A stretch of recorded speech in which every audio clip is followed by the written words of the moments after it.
Bond was tracking a terrorist carrying a bomb. The terrorist jumped over a fence and quickly disappeared. Just when the man thought he was safe, Bond suddenly drove an excavator through the wall.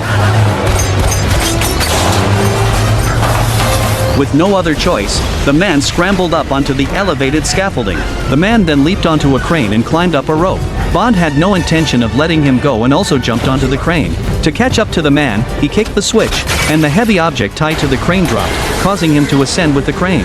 The two quickly met high in the air. The man kicked Bond, and Bond nearly fell. Luckily, he stabilized himself, and the two quickly began to wrestle. Realizing he was no match for Bond, the man jumped onto another crane and successfully reached the ground.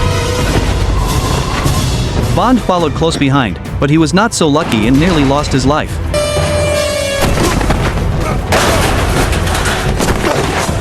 Bond quickly caught up to the man, but the man managed to dodge him.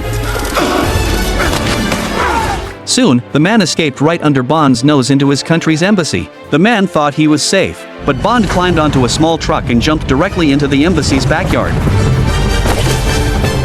Ignoring the cameras, he rushed to the man's office. He kicked the man to the ground. The ambassador tried to pull out a gun to stop him but was quickly subdued by Bond. Next, Bond dragged the man outside. However, as the consul sounded the alarm, a large number of armed guards rushed out. Seeing himself aimed at by dozens of guns, Bond no longer resisted. He calmly tossed aside his pistol, then flung the man outside. But the next second, the successfully escaped Bond searched the man's bag and found a bomb and a cell phone.